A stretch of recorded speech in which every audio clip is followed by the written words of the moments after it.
Despite being by now 40 years old, with the original manga debuting in 1983, Silver Fang is still going strong with an active fanbase and new spin-off releases. While still relatively obscure globally, the series still remains popular in Japan and the Nordic countries, especially Finland. Oh my god, the sun is rising. Oh my god, the sun is rising. Hi, I'm Stef Baxter, and in this video I will go through some Silver Fang trivia. Some more substantial than others, some more, well, trivial, but all of which are, at least in my opinion, kind of neat and fascinating. If you're interested in either Silver Fang, animation, or the cultural impact of anime, there's probably something here for you. Be warned that there will be spoilers. And if you want a more general introduction to the show and its history, I would suggest watching my Silver Fang Big in the North video, in addition to watching this one, of course. So prepare to be hopefully somewhat entertained as we go through some Silver Fang trivia. Evidence seems to indicate that the title Silver Fang was actually chosen to be the show's international title by Toei Animation itself, the Japanese studio that produced the anime, and not a title that was made up by, for example, the Nordic distributors. The main evidence we have seen for this is an ad from Japanese Yahoo auctions. The pictures from the ad show an informational flyer, describing the show in English. The flyer would have been used by Toei at industry conventions to advertise the show to potential international distributors. Unfortunately, the only pictures available of the leaflet are the ones from the auction ad, which have a low resolution and odd angles, and it's not known who won the auction, but at least we can make out the catchy tagline: "Dramatic adventures of a bear-hunting dog and his fellows." Excel Saga was a surreal comedy anime with a lot of references to other animes and mangas. A dog character seen in a couple of episodes is named Takahashi, and has a large scar on his forehead.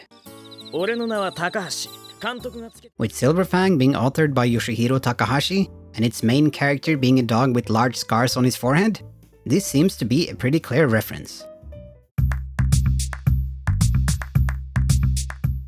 There's a Finnish rap song from 2019 called Jeesei, and it borrows its underlying melody from the Silver Fang anime score.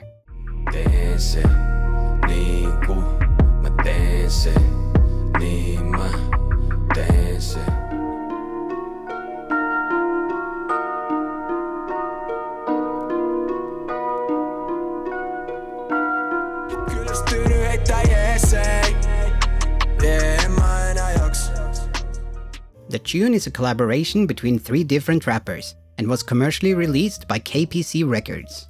As of this recording, the music video has close to 1 million views. This is another piece of evidence showing just how popular and influential the series has been in Finland, and I certainly wouldn't mind hearing more music sampling the amazing Silver Fang score. And Silver Fang has also left its mark on the Swedish music scene, as the Swedish rock band Takida took its name from the Silver Fang character Gohei Takeda. In the Swedish dub, his name is pronounced Takida. Farfar Takida! Vad är det som har hänt med farfar Takida? Vet du att farfar Takida tänker ta hand om honom? Ja visst, jag måste berätta för farfar Takida. Hej Takida, han lever ju! One of their early mini-album releases was even called Gohei.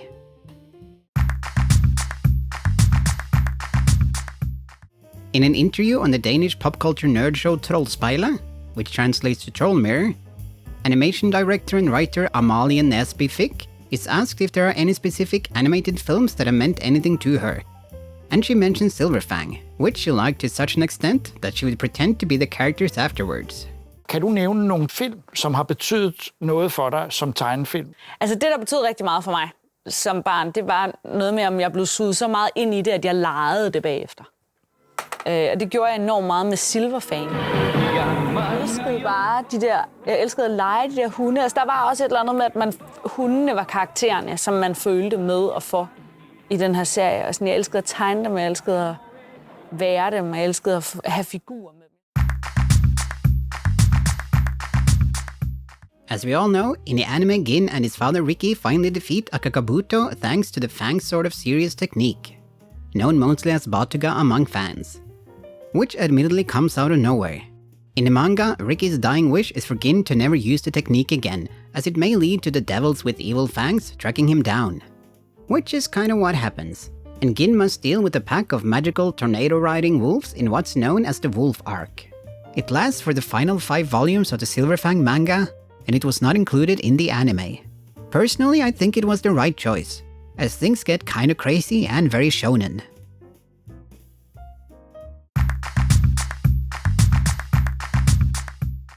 There's an English-language Silver Fang fan magazine, simply called Silver Fang Magazine.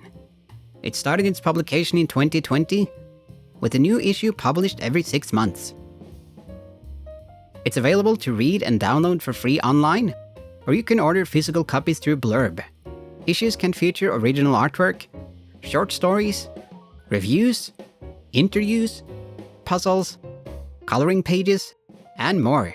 Anyone is free to submit content that they think might be appropriate for fellow Silver Fang fans. As of this recording, the Danish Wikipedia entry on Silver Fang states that the series actually aired on Danish TV.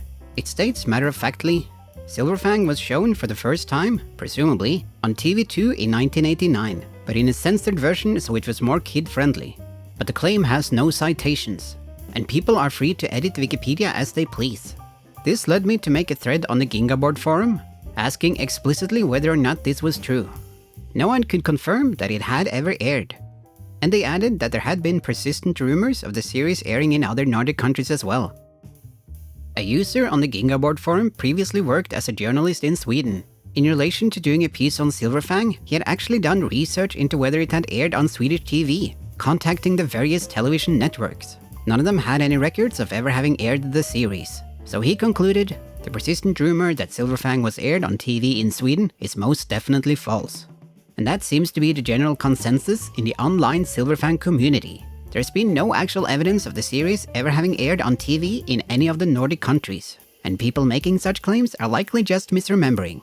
But to be a bit more charitable to those making such claims, it could also be that they're not exactly misremembering, but that they misunderstood what they were watching as kids. And kids misunderstanding something is certainly not unusual. Maybe when they first watched it on a VHS, they for some reason thought they were watching it on the TV channel. So their memory is, in a way, correct, but what they are correctly remembering is a factually incorrect belief. But regardless of whether they're misremembering or correctly remembering something that's wrong, the practical result is the same.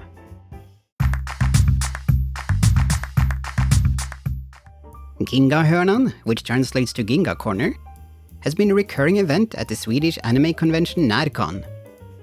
I've tried reaching out to people who have either attended the event or helped organize it, wanting to get more information, but without much luck. But from what I've gathered, it has been an event where enthusiastic fans can meet up, with a doodling table and even a lottery.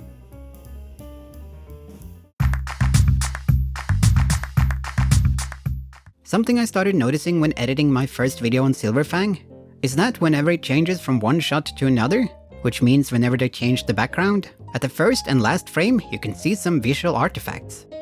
At the first frame of every new shot, you can see something like a white line at the top. And at the last frame of every shot, there's some black distortion at the bottom. It presumably has something to do with how old traditional animation was cut, spliced, or photographed. If you think you know exactly what is causing it, please feel free to leave a comment below.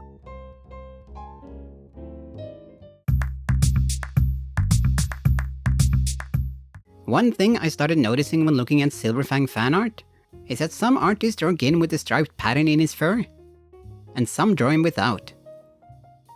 This particular fur pattern is apparently called Brindle, and is sometimes described as tiger striped. As we know, in the anime, Daisuke is thrilled when he sees that the family dog has given birth to a tiger striped puppy, and Gin's fur appears to have this sort of a brindle pattern.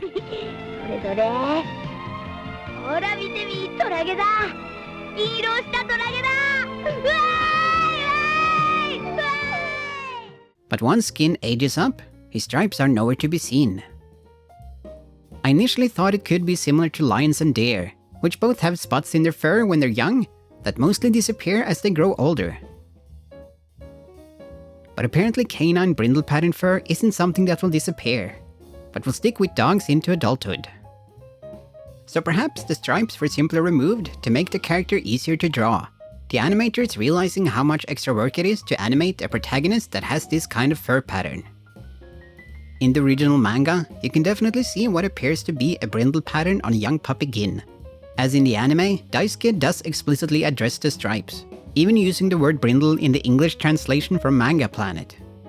But as Gin ages, it's unclear whether the pattern is no longer there, or if it's just blending more into the pencil lines. It's certainly a lot less pronounced than when he was young. Regardless, it's up to fan artists to choose which interpretation of Gin they prefer, with stripes or without.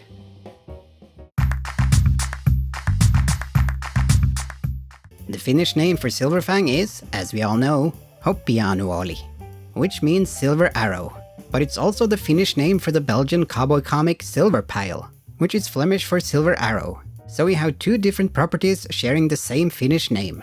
This becomes a bit of an inconvenience if you're ever looking for Silver Fang items on Huuto, which is basically Finland's version of eBay, as you'll have to browse through a lot of ads of people selling their old cowboy comics. It sure ain't easy being a Silver Fang collector.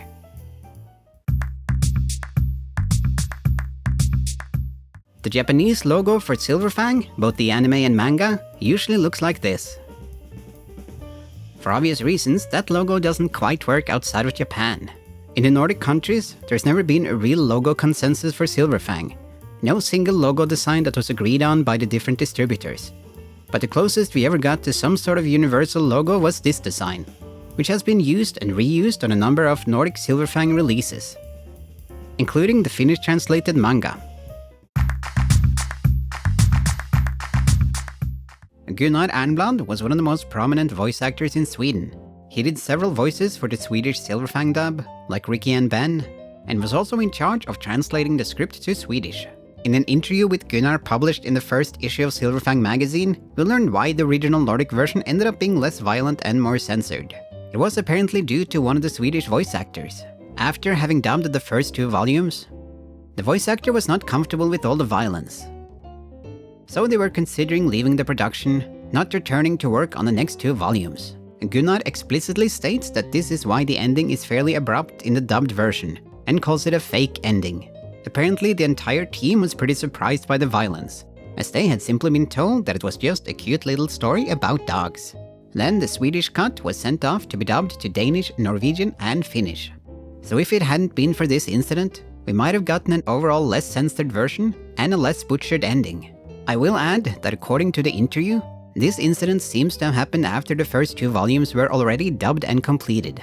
Which makes sense, as the first 2 volumes do overall seem less censored and feel more cohesive, with fewer abrupt cuts. But there are still scenes that have been censored, like the leg cutting scene. So it's not like the series would have been completely uncensored if the voice actor hadn't considered leaving. There were several other anime series that were dubbed and released in Sweden and the other Nordic countries around the same time, with less or no violence, that still had missing scenes and episodes. Like Cobra, Hello Sandybell, and Lady Lady. This is likely due to practical and financial reasons. It's more work dubbing more episodes, there are higher production costs in producing more tapes, and people might get scared away from watching a show that requires renting or buying too many volumes. It's an interesting interview and I highly recommend checking it out. It definitely has some cool Silver Fang facts. This is arguably not trivia per se, but I thought it was fun and would make for an entertaining inclusion. Someone posted a picture of Gin to the main Norway subreddit, asking whether anyone watched the Norwegian dub of Silver Fang when they were kids. And it got over 60 comments of people reminiscing and swooning, and over 150 upvotes. So I decided to do similar posts over in the Sweden subreddit and the Denmark subreddit. The post in Sweden subreddit got over 200 upvotes and close to 80 comments. But the one in Denmark subreddit blew them all out of the water, with almost 250 comments and almost 600 upvotes. Those are some big numbers. Here are a few sample comments from the posts, translated to English and sometimes abbreviated. OMG, I was terrified of Akakabuto my whole childhood. I was really young when I got it on VHS, and my father took it away from me as he thought it was a bit much. I eventually found it and snuck it with me to a friend. Got busted, but it was worth it. Balto, sure, I remember him. Amazing animation. It definitely left a mark on my Christmas with grandmother when she put it on. She had no idea what it was, she had just seen a VHS cartoon and thought, yes sir, this is what my grandkids will watch during Christmas. I thought the boy with the bow and arrow who trained himself up was the coolest. So 12-year-old me filled a plastic basket full of Donald Duck comics and started lifting it to get big and strong. After 10 lifts, I felt my muscles, and gosh, how big they'd gotten. Even to this day, I have nightmares about those fucking bears that were in that film I watched when I was 6 to 7 years old.